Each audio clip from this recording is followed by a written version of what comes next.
నమస్తే మిత్రులారా. మన ఛానల్లో ముఖ్యమైన వార్తలతో పాటు అనేక అంశాల మీద సమగ్రంగా, లోతుగా విశ్లేషణ చేసి అందిస్తున్నాము. సో, ఈ వీడియోలన్నిటిని చివరి వరకు చూడండి. అలాగే ఈ వీడియోలో ఉన్న కంటెంట్ మీకు నచ్చితే మన ఛానల్ సబ్స్క్రైబ్ చేసుకొని, అట్లాగే మీ ఫ్రెండ్స్, బంధువులు కూడా సబ్స్క్రైబ్ చేయించి వీలైనంత ఎక్కువ మందికి షేర్ చేయండి. అట్లాగే మన ఛానల్ వీడియోస్ని లైక్ చేయండి. ఏపీలో కూటమి ప్రభుత్వం మీద ప్రభుత్వ ఉద్యోగుల్లో అసంతృప్తి, అసహనం రోజు రోజుకి పెరిగిపోతుంది.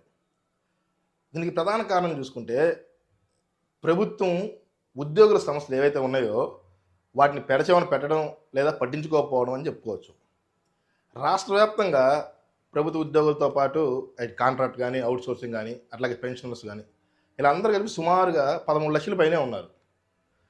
వీరంతా ప్రస్తుతం కూటమి ప్రభుత్వంపై ఒక రకంగా విసుగుతూ ఉన్నారు. అసలు ఏం జరుగుతుందంటే ఈ పార్టీలు ఏవైతే ఉన్నాయో, రాజకీయ పార్టీలు ఎలక్షన్స్ వచ్చే ముందు, ఎన్నికల సమయంలో మేము అధికారంలోకి వస్తే జనాలకు అది చేస్తాం, ఇది చేస్తాం చెప్తారు. అట్లాగే ఉద్యోగులకు కూడా మేము అధికారంలోకి వస్తే అనేక చేస్తాం, అనే కార్యక్రమాలు చేపడతాం, వాళ్ళకి ఏదైతే పెండింగ్లో ఉన్నాయో వాటి వెంటనే క్లియర్ చేస్తాం, ఇలాంటి హామీలన్నీ ఇస్తూ ఉంటారు. తీరా అధికారంలోకి వచ్చాక అవన్నీ వెంటనే చేయలేక ఉద్యోగుల సమస్యను చేయాలని ఉన్న లేకపోతే ఆర్థిక పరిస్థితులు సపోర్ట్ చేయక ఈ ఉద్యోగులు ఏ సమస్యలు ఏవైతే ఉంటాయో వీళ్ళు డిమాండ్ చేస్తున్నాయి వాటిని నాంచుతూ కాలం గడుపుతూ వస్తుంటారు. ఇప్పుడు కూడా ఏపీలో ఇదే పరిస్థితి జరుగుతుంది. ప్రభుత్వం ఏర్పడింది, కూటమి ప్రభుత్వం 15 నెలలు కూడా దాటింది ఏర్పడి కూడా. ఇప్పటి వరకు కనీసం చంద్రబాబు గారు, ఎవరైతే సీఎం గారు చంద్రబాబు ఉన్నారో, ఆయన ఉద్యోగుల సమస్య పైన కనీసం వారితో ఒక్కసారి కూడా మాట్లాడలేదు, భేటీ కాలేదు. ఇది కూడా ఒక రకంగా ఈ ఉద్యోగులు ఎవరైతే ఉన్నారో ప్రభుత్వంలో వారిలో ప్రభుత్వం మీద అసహనం పెరగడానికి లేదా కోపం పెరగడానికి ఒక కారణంగా చెప్పుకోవచ్చు, మనం భావించవచ్చు కూడా. కానీ బాబు గారు కావాలని చేస్తున్నారా అంటే అది కూడా కాదు. ఆయన చేయాలని చేయరు. ఆయన ప్రభుత్వ ఉద్యోగులు ఏదో చేయాలనే మనసులో అనుకుంటారు. గతంలో చేశారు కూడా. సీఎం స్థాయిలో ఆయనకున్న బిజీ లైఫ్ కానీ వాటి వల్ల కాతే వీళ్ళని కుదరకపోవడం. ఒక ముఖ్యమంత్రి అంటే అనేక వాటి మీద ఉండాలి, బిజీగా ఉంటారు. వాళ్ళు మార్నింగ్ నుంచి నైట్ వరకు బిజీగానే గడుపుతున్నారు. పార్టీని కానీ అట్లాగే ప్రభుత్వాల్లో ఉండాల్సిన కార్యక్రమాల గురించి కానీ మొత్తం ఫుల్ బిజీగా ఉంటుంది ముఖ్యమంత్రి లైఫ్ అయిన తర్వాత. సో అందులో ఆ బిజీ లైఫ్లో సీఎం గారు కలవకపోవడానికి ఒక కారణంగా ఉండొచ్చు మేబీ. అయితే ఎంత బిజీ అయినా ఒక్కసారి ఉద్యోగ సంఘాలతో మాట్లాడుంటే పరిస్థితి ఇంకో రకంగా ఉండేది, కొంత బెటర్గా ఉండే అవకాశం ఉండేది. సో ఇప్పటికైనా ఉద్యోగ సంఘాలు, ఈ స్టేట్ ఎవరైతే చీఫ్ సెక్రటరీ ఉన్నారో వాళ్ళతో ఆల్రెడీ ఈ సమస్యల గురించి మాట్లాడారు కూడా. ఆయన ఈ విషయాన్ని చీఫ్ సెక్రటరీ గారు చంద్రబాబు గారి దృష్టికి తీసుకెళ్తాం, ఆయన దగ్గరికి తీసుకెళ్తాం, అట్లాగే పరిష్కరించే విధంగా మీరు అడుగుతున్న సమస్యల్ని చూస్తాను కూడా ఆయనకు హామీ ఇచ్చే దానికి కొంత సమయం కూడా అడిగారు ఈ ఉద్యోగ సంఘాన్ని. ఇదంతా జరిగి కూడా దాదాపు ఒక నెల కూడా ఆయన 3 నెలల వరకే ఏమో సమయం అడిగినట్టున్నారు. ఒక నెల కూడా అయిపోయింది, ఇంకా 2 నెలలు ఏమో ఉన్నట్టుంది. అయినా ప్రభుత్వ ఉద్యోగాల్లో మాత్రం అసంతృప్తి కొంతవరకు ఉంది. ఆయన హామీ ఇచ్చినా కానీ చీఫ్ సెక్రటరీ గారు వారి సమస్య పైన ఇలాగే మౌనంగా ఉంటే మాత్రం అది ఖచ్చితంగా పెరిగి ఆందోళనలు, ఉద్యమాలు వరకు వెళ్తుంది ప్రభుత్వం మీద, ప్రభుత్వానికి వ్యతిరేకంగా. ఉద్యోగులకు ప్రస్తుతం అయితే 4 డిఏలు పెండింగ్లో ఉన్నాయి.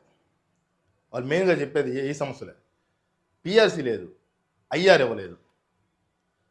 కనీసం ఇప్పటివరకు ఒక్కసారి కూడా ఉద్యోగుల సమస్యలు ఏవైతే ఉన్నాయో వాటి గురించి క్యాబినెట్ ఏదైతే ఉందో, రాష్ట్ర క్యాబినెట్ సమావేశం అయితే ఉంటుంది కానీ ఆ సమావేశంలో కూడా ఒక్కసారి కూడా ఈ అంశం గురించి చర్చించలేదు. 1.5 కావస్తుంది. అయినా ఒక్కసారి కూడా రాష్ట్ర క్యాబినెట్ ఎన్నోసార్లు భేటీ అయింది దాదాపుగా. వాటిలో ఒక్కసారి కూడా ఈ ఉద్యోగ సమస్య గురించి మాత్రం చర్చించాల. ప్రభుత్వం ఏంటంటే ఉద్యోగ సమస్య మీద నిమ్మగా నీరెత్తినట్టు వ్యవహరిస్తుంది అనే ఉద్యోగుల్లో భావన ఉంది. అందుకనే ప్రభుత్వం మీద వాళ్ళంతా కొంత కోపంగా ఉన్నారు. వాస్తవానికి ఉద్యోగులతో తప్పు కూడా మనం ఏం చెప్పక్కర్లేదు. ఎందుకంటే ఈ ప్రభుత్వం వ్యవహరిస్తున్న తీరు మీద వీళ్ళు చెప్పినవి ఇప్పుడు చేసేది, గతంలో ఏవైతే చెప్పారో ఎన్నికల సమయంలో ఇప్పుడు చేస్తున్న దానికి పొంతం లేదు. సో ఈ విషయంలో కొంత ఉద్యోగులు ప్రభుత్వం మీద కోపంగా ఉండడంలో కూడా తప్పు లేదు. కనీసం పెండింగ్లో ఉన్న డిఏల్లో కొంతైనా క్లియర్ చేసి ప్రభుత్వ ఆర్థిక పరిస్థితుల గురించి ఉద్యోగులకు వివరించి కొంత సమయం అడిగితే ఉద్యోగులు ప్రభుత్వం మధ్య కొంత సానుకూల వాతావరణం ఏర్పడే అవకాశం ఎక్కువగా ఉంది.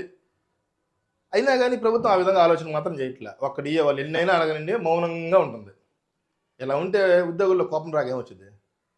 గత ప్రభుత్వంలో జగన్ ఉద్యోగులను మోసం చేసినందుకే ఉద్యోగుల ఓట్లు జగన్ దక్కకుండా పోయాయి. ఈ విషయం బాబు గారికి కూడా తెలుసు, క్లియర్గా తెలుసు. ఈ కూడం ప్రభుత్వం ఉద్యోగుల పట్ల మాత్రం మోసపూరితంగా వ్యవహరిస్తే ఉద్యోగులు దేన్ని మర్చిపోరు, అన్నీ గుర్తుపెట్టుకుంటారు. ఆ రెవెన్యూ తెచ్చుకునే అవకాశం ఉంటుంది కదా నెక్స్ట్ ఎలక్షన్స్ టైంలో, అప్పుడు వస్తుంది ఇవన్నీ, అప్పుడు గుర్తుపెట్టుకుంటారు. అప్పుడు రెవెన్యూ తెచ్చుకుంటారు, ఇది ఓటు రూపంలో రెవెన్యూ తెచ్చుకుంటారు.